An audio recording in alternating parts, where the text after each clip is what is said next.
pedir perdón a los familiares de la víctima. Que sean sancionados con el máximo de rigor que la ley establece para el delito de secuestro. Estamos frente a una gran película, una de las películas mayores de la historia del cine chileno. ¿Cómo se siente? Tranquilo, absolutamente tranquilo. Muy empujado, sí, bastante empujado.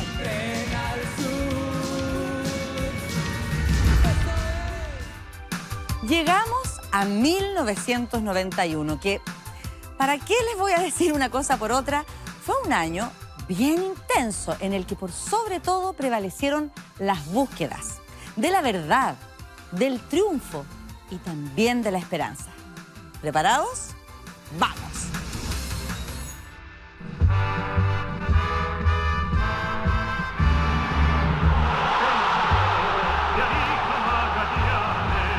Hay un hito muy especial en 1991 asociado al fútbol. Los colocolinos ya saben a qué me refiero porque quedó estampado en su camiseta para siempre. Ese año se realizó la 32ª edición de la Copa Libertadores de América. Colo-Colo era en ese tiempo el club más popular entre los chilenos. Los albos llegaron a la final del torneo luego de una semifinal con Boca Juniors, que no estuvo exenta de polémica. Tras el triunfo de Colo-Colo en el Monumental, el equipo argentino, molesto por la derrota, volcó su ira contra jugadores locales y equipos de prensa.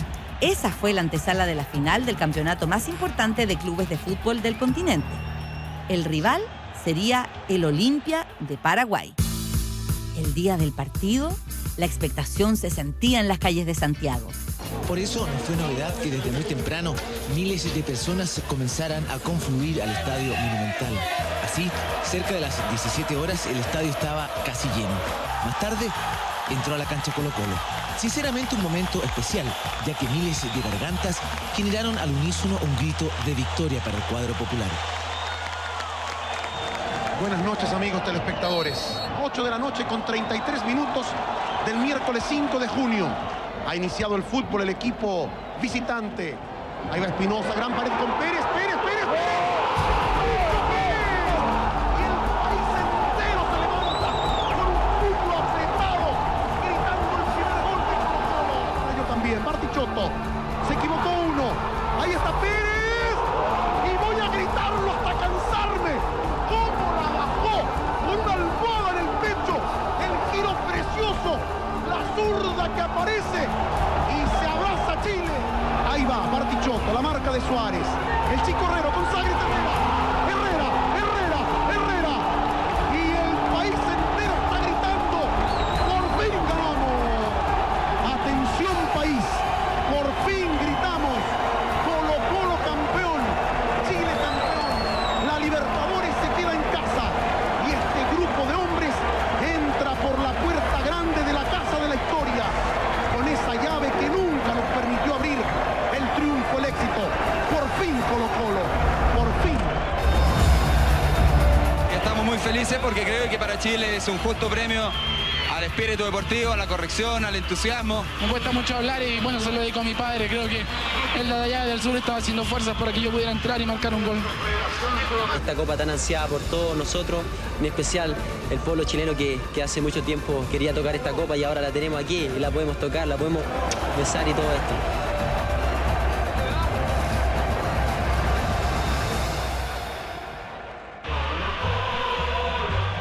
Este triunfo selló un antes y un después en la historia de Colo-Colo y también en la de nuestros futbolistas.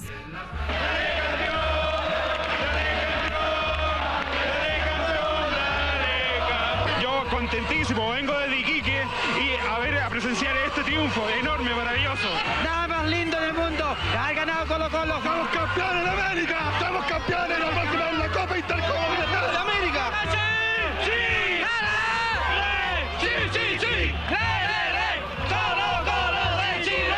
La euforia de la cancha fue compartida en cada ciudad, pueblo y rincón de Chile.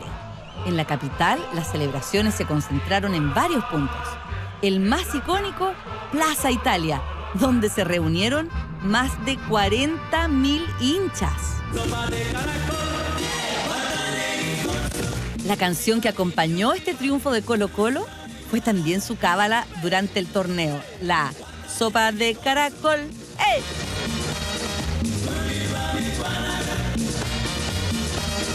Con la cintura muévela, con la cadera muévela. Si lo que quieres es bailar, si lo que quieres es gozar, si tú quieres bailar, sopa de caracol.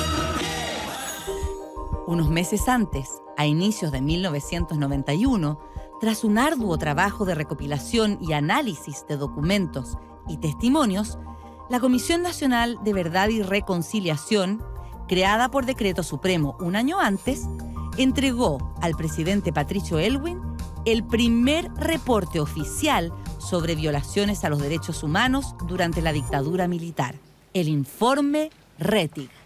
El presidente y el secretario de la Comisión Verdad y Reconciliación ponen en manos de su excelencia el presidente de la República el informe con sus conclusiones. Buscamos la verdad, partiendo de la ponderación de miles de casos. Procuramos ir construyendo la globalidad de un fenómeno y pudimos presentar la violencia en condiciones de ser analizada y estudiada en sus causas. Este informe marcó un hito en la historia de la defensa de los derechos humanos post-dictadura en nuestro país. Los 3 tomos entregados fueron trascendentales para cimentar el camino en la búsqueda de la verdad y la justicia. Basándose en audiencias y testimonios clasificados, la comisión concluyó que al menos 2.296 personas fueron víctimas de violaciones a los derechos humanos. Estableció además su identidad y procedencia, los métodos de represión que se ocuparon en su contra, lugares de detención y las instituciones involucradas. Esta información no era ni fácil de asumir ni simple de abordar. El presidente Patricio Aylwin fue el primero en leer el informe y antes de que se hiciera público, se dirigió al país a través de una cadena nacional. Por eso es que yo me atrevo, en mi calidad de presidente de la República, a asumir la representación de la nación entera para en su nombre pedir perdón a los familiares de las víctimas. Por eso también pido solemnemente a las Fuerzas Armadas y de Orden y a todos los que hayan tenido participación en los excesos cometidos, que hagan gestos de reconocimiento del dolor causado y colaboren para minorarlo. Seguramente muchos se acuerdan de ese momento y de las diversas reacciones que generó la publicación del informe Rettig. ¿Cuál es su opinión del informe de la Comisión Rettig? Muy interesante, muy bien documentado. Estuvo mesurado. Bien. Me pareció muy bien, está bien que todo se esclarezca y que se sepa lo que sucedió. Ay, no me pregunte a mí que soy mujer de militar, por favor. Imagínese usted cómo me siento. Acogemos el llamado del presidente Aylwin en el sentido de asumir que los hechos relatados en ese informe constituyen efectivamente verdad. Compartimos plenamente la visión del informe que señala con claridad que la justicia chilena no cumplió en el periodo de que se trata con la tarea de brindar amparo a quienes lo necesitaban para defender la vigencia de sus derechos. En las Fuerzas Armadas y de Orden, las reacciones fueron disímiles. El Ejército manifiesta su fundamental discrepancia con el informe de la Comisión Nacional de Verdad y Reconciliación y le niega tanto validez histórica como jurídica. Estimo que la amplia mayoría de los chilenos hemos reconocido el esfuerzo del presidente Aylwin para buscar la reconciliación que permita proyectar a Chile a un futuro superior. Apoyo plenamente este camino elegido. Se acogieron las medidas y, como vimos en el capítulo anterior, un año después se creó la Comisión Nacional de Reparación y Reconciliación, cuyo propósito fue calificar nuevos casos y reevaluar aquellos que la Comisión Rettig no había logrado examinar completamente.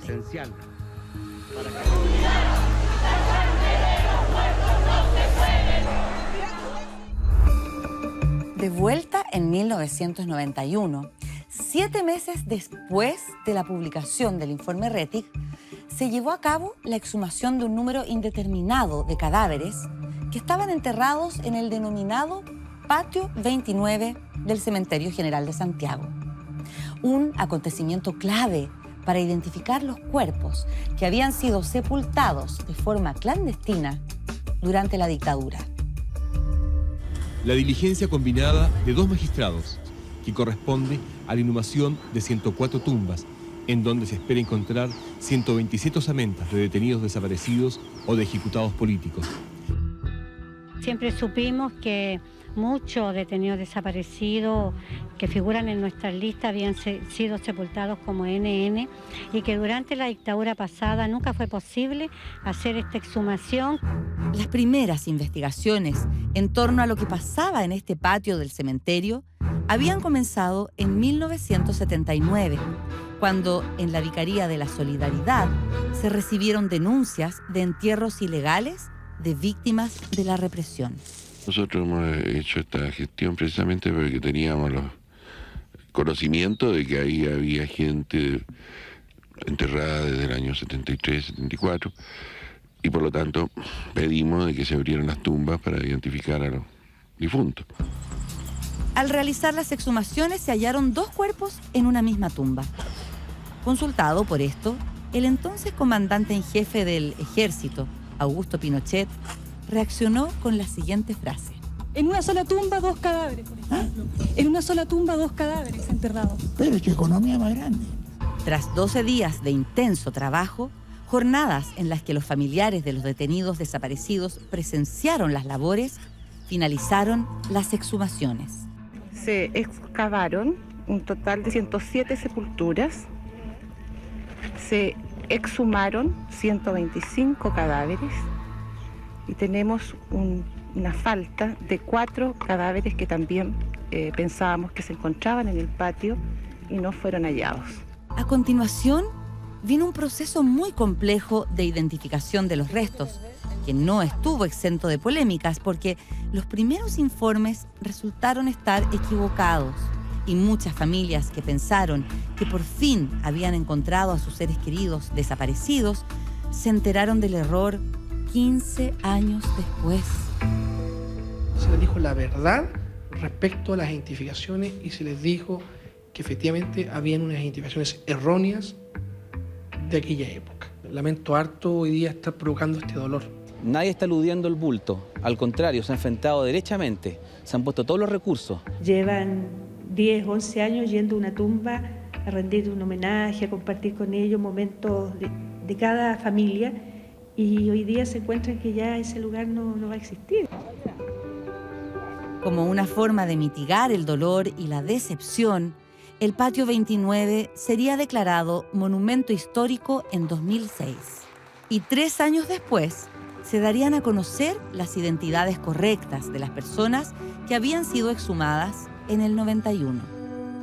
Víctimas de la injusticia y de errores humanos, los familiares de los detenidos desaparecidos del Patio 29 recién comienzan a conocer la verdadera identidad de los cuerpos que despidieron en 1992.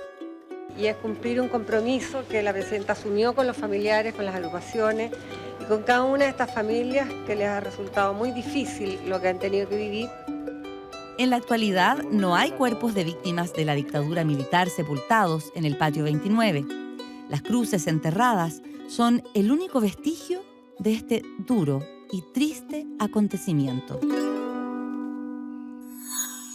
Volvamos a 1991. Ese año, el senador Jaime Guzmán, uno de los fundadores del Partido Unión Demócrata Independiente, la UDI, y también uno de los principales ideólogos de la Constitución de 1980, planteaba así su postura ante el golpe militar. Aquí los principales responsables, desde luego, no son las Fuerzas Armadas, pero ni siquiera son los uniformados que cometieron esos actos, particularmente en la primera etapa, después de septiembre del 73. Los principales responsables de esos hechos son los que nos llevaron al cuadro de guerra civil. Como miembro del Congreso en el 91, rechazó tajantemente el primer proyecto de reforma a la Carta Magna sobre indulto, amnistía y libertad provisional que favorecía a los condenados por hechos terroristas ocurridos con anterioridad al 11 de marzo de 1990.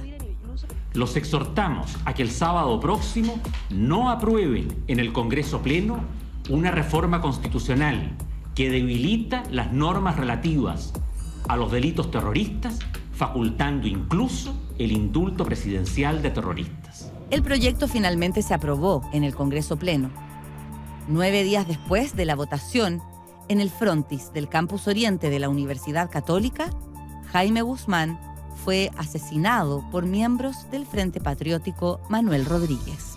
En esta sala de la Escuela de Derecho, la N11, realizó su última clase de Derecho Constitucional a alumnos de segundo año. Llegó al estacionamiento del recinto universitario donde abordaba su auto. Salió y 50 metros más adelante fue atacado. Estaba un momento en el comedor de mi casa estudiando y de repente escucho como 4 o 5 disparos consecutivos. El grupo de atacantes huyó en un taxi Opala que había sido robado días antes y que fue encontrado luego en el sector Plaza Ñuñoa. El vehículo de Guzmán presentaba al menos 13 impactos de bala. 4 de ellos le impactaron. Las lesiones sufridas por el senador Guzmán fueron de tal gravedad que, no obstante los esfuerzos médicos desplegados, no fue posible controlar la severa hemorragia que lo condujo a un shock hipovolémico, el que provocó su deceso. Fue un crimen que remeció el proceso de transición que vivía nuestro país.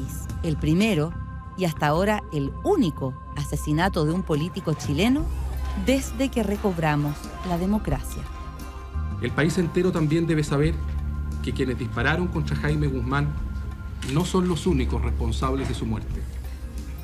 Además lo son quienes lo injuriaron, lo calumniaron, lo agredieron, lo tergiversaron y en definitiva crearon una campaña de odio en su contra que terminó con su vida.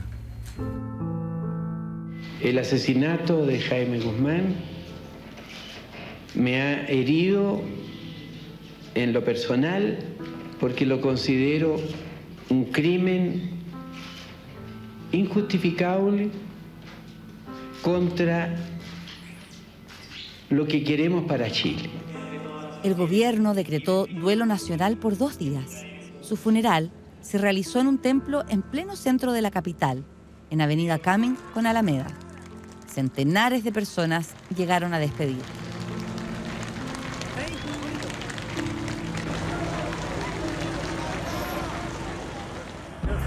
La investigación posterior condujo a la detención de 2 integrantes del Frente Patriótico Manuel Rodríguez, Ricardo Palma Salamanca y Mauricio Hernández Norambuena. En 1994, ambos fueron condenados a presidio perpetuo por el asesinato de Jaime Guzmán.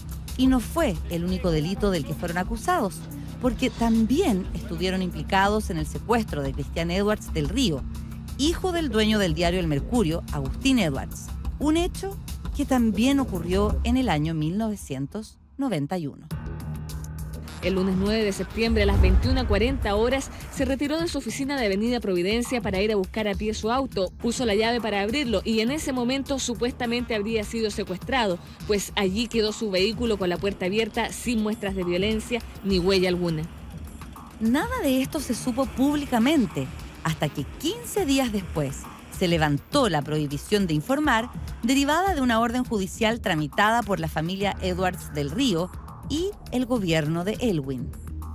El tiempo transcurrido hace aconsejable, con la anuencia judicial, dar a conocer ahora a la opinión pública esta situación cuya prolongación puede afectar la tranquilidad ciudadana. Sin que la mayoría de los chilenos lo supiéramos, se estaban realizando una serie de negociaciones secretas entre la familia de Cristian Edwards y los secuestradores. El sacerdote Renato Poblete hizo de mediador. Tras 145 días de secuestro y luego del pago de $1 millón, según se ha consignado en diversas investigaciones, el 1 de febrero de 1992, Cristian Edwards fue liberado. Recién entonces se supo públicamente que Edwards había estado en cautiverio en una casa en la comuna de Macul, en un espacio reducido, sin luz natural y totalmente aislado. Esta fue la primera aparición en cámara del hijo del dueño de El Mercurio. Queremos expresar nuestro más profundo agradecimiento a todos los sectores del país que nos dieron su apoyo durante este doloroso periodo. Hoy la prioridad número uno y esencial, y por el cual todos los poderes del Estado trabajaremos, es conseguir la aprehensión de los secuestradores y su puesta a disposición de los tribunales con el preciso objeto que sean sancionados con el máximo de rigor que la ley establece para el delito de secuestro. Esa investigación estuvo plagada de descoordinaciones y desaciertos entre la PDI y los agentes de la entonces Oficina de Inteligencia del Gobierno. Finalmente, de los involucrados, algunos ya cumplieron su condena, otros siguen detenidos. Uno está asilado en Francia y 2 siguen prófugos. En el deporte, nuevamente en diciembre de 1991, Bernardo Chifeo Mendoza se tituló campeón mundial de boxeo en la categoría Super Mosca. Con esta victoria se convirtió en el primer boxeador chileno en ganar un título mundial. El muchacho campesino de Curanilahue pasaba a estar entre los grandes. Este para mí es un título mundial que toda la gente lo quiere y lo ha demostrado estando aquí. Un triunfo que para algunos fue recibido algo así como un regalo de Navidad para el alicaído boxeo nacional, que en tantas ocasiones había querido sentir esta sensación de tener un campeón mundial de box y chileno.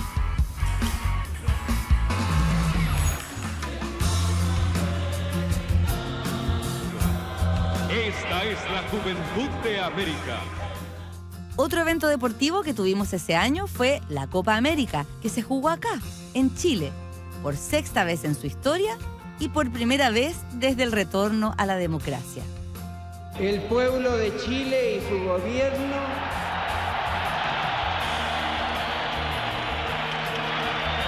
dan la más cordial bienvenida a los deportistas de las naciones hermanas que vienen a participar en esta fiesta del deporte.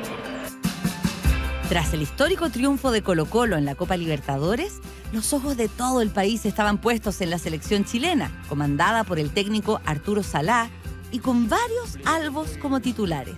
Los goleadores de La Roja, como Iván Zamorano y Hugo Rubio, nos dieron esperanzas con sus increíbles jugadas. A pesar de las altas expectativas, el cuadro chileno logró quedarse con el 3er lugar entre los 10 equipos competidores del torneo. La competencia tuvo lugar en pleno invierno y, para mala suerte, muchos de los partidos se debieron jugar con fuertes lluvias. Miren cómo estaba la cancha del Nacional.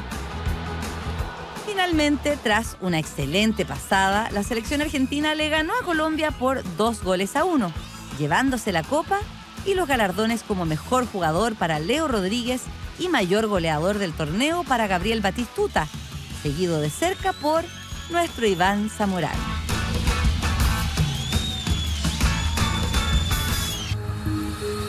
Ese mismo 1991 estalló el escándalo vinculado a la familia Pinochet-Iriart, conocido como los Pinocheques, la primera investigación judicial por dineros irregulares que apuntó a la familia del exdictador.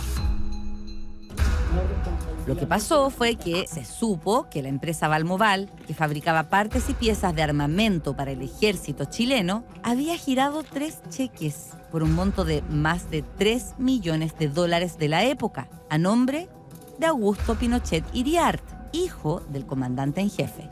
La gravedad de este hecho dio inicio a una investigación judicial. Augusto Pinochet, hijo, y 3 oficiales del ejército declararon ante una comisión designada.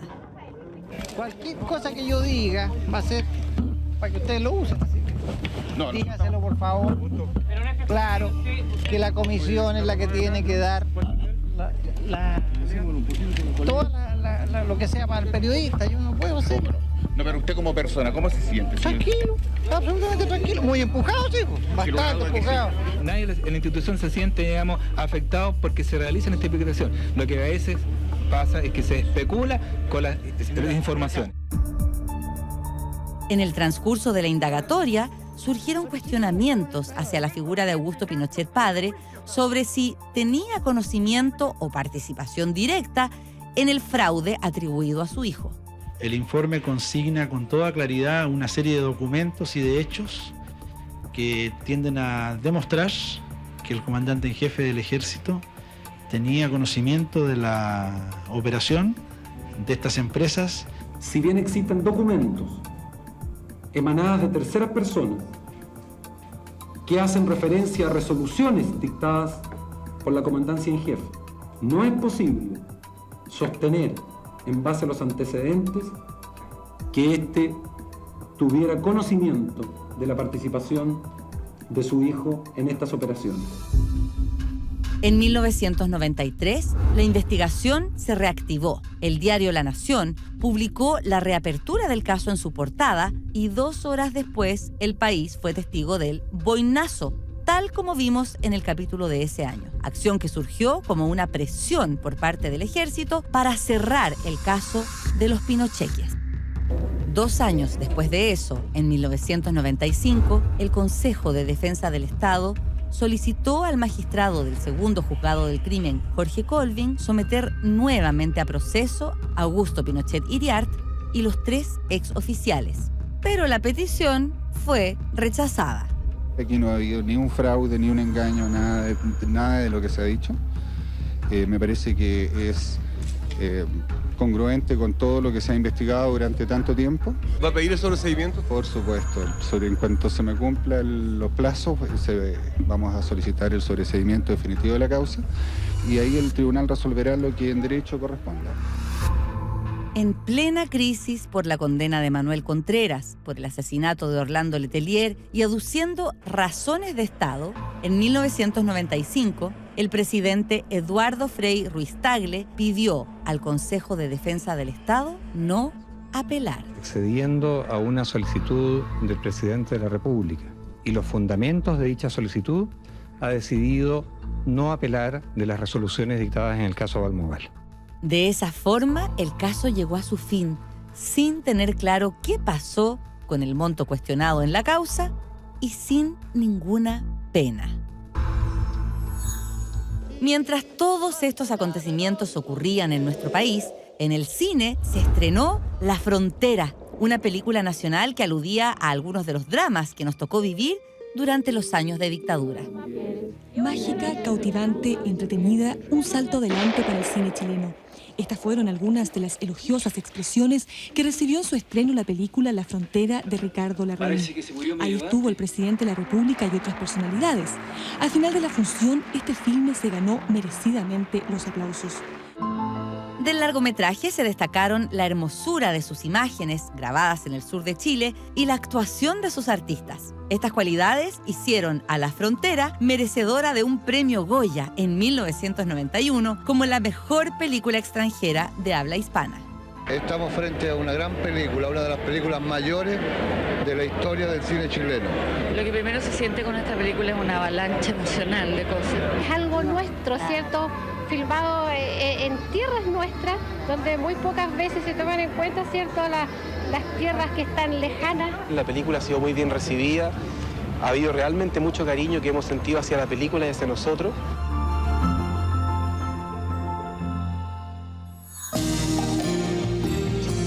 Conducido por el destacado periodista Patricio Bañados, quien falleciera en 2023, TVN estrenó en el 91 el programa El Mirador. Queremos establecer esa conexión que existe en el mundo de hoy entre lo que sucede aparentemente en lugares muy remotos y nuestra propia realidad. Tal como lo explicaba Bañados, El Mirador abordó principalmente temas sociales. Se emitió hasta el año 2004 y algunas de sus secciones más icónicas fueron las crónicas personales de Augusto Góngora, quien también nos dejó en 2023, y El Catalejo de Moab. Buenas noches. Estamos a un mes exacto, clavado, de las elecciones municipales. Día en que las autoridades tocarán una corneta y el pueblo partirá en masa, de trasito, a votar por cualquiera de los miles de candidatos que corren desesperados, a toda prisa, algunos a tontas y a locas, con tal de saborear en carne propia lo duro que es el ejercicio del poder.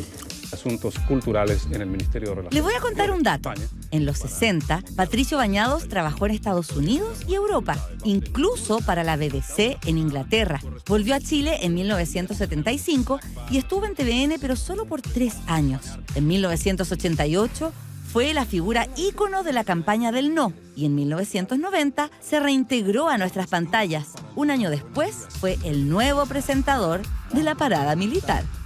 Buenas tardes. La televisión chilena, desde el Parque O'Higgins para llevar a su hogar de Arica a Punta Arenas, la parada militar de este año 1991.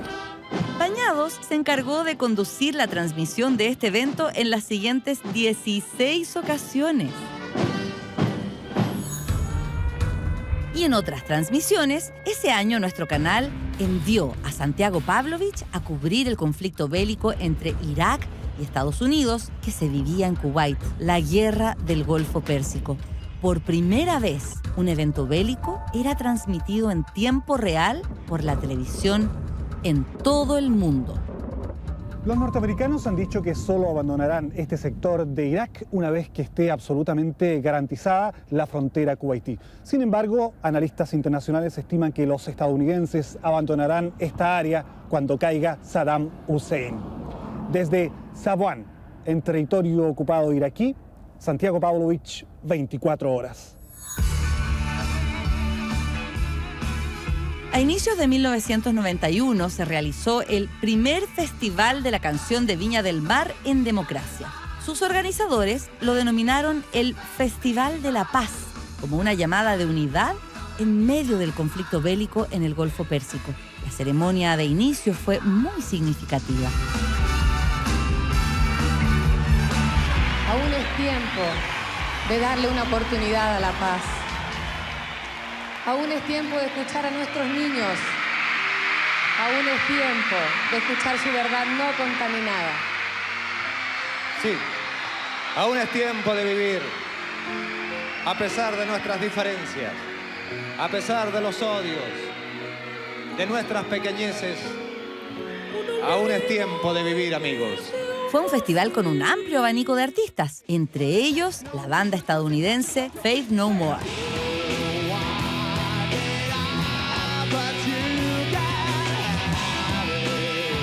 Y su vocalista, Mike Patton, dejó en el recuerdo estas acciones como pequeñas señales de la mayor apertura que se comenzaba a vivir en nuestro país.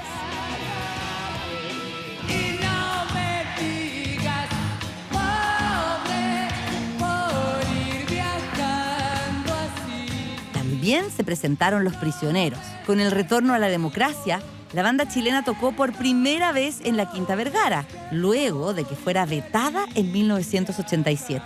Y estuvo en 2 noches de festival, privilegio que por entonces tenían solo los artistas internacionales.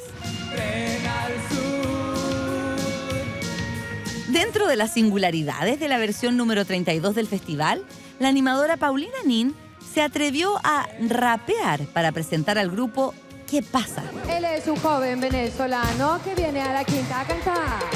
Y esta noche quiere cautivar con este ritmo de rap. Las risas se multiplicaron gracias al humor de Palta Meléndez. Y analizando este problema de la violencia, habían 2 manzanas. Y una le decía a la otra, ¿te fijáis cómo está el mundo? Se agarraron los iraquíes con los Estados Unidos, se va a desatar la guerra química, van a morir todos los seres humanos de la tierra y vamos a gobernar nosotros las manzanas. La otra la mira y le dice, ¿quién es? ¿Los rojos, los verdes, desgraciados?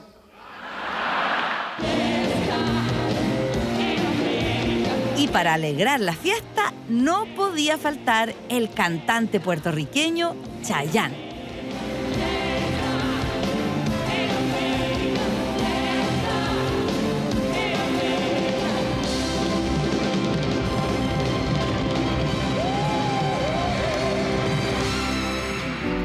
Y así terminamos la revisión en reversa de nuestra historia con un año que no fue para nada fácil. Nuestra línea de tiempo continúa en 1990, el primer año de la década, uno muy importante para nuestro país, porque vivimos un cambio de mando histórico que dio paso, luego de 17 años de dictadura, al retorno a la democracia. Acompáñeme en el siguiente capítulo de Chile 50, la serie.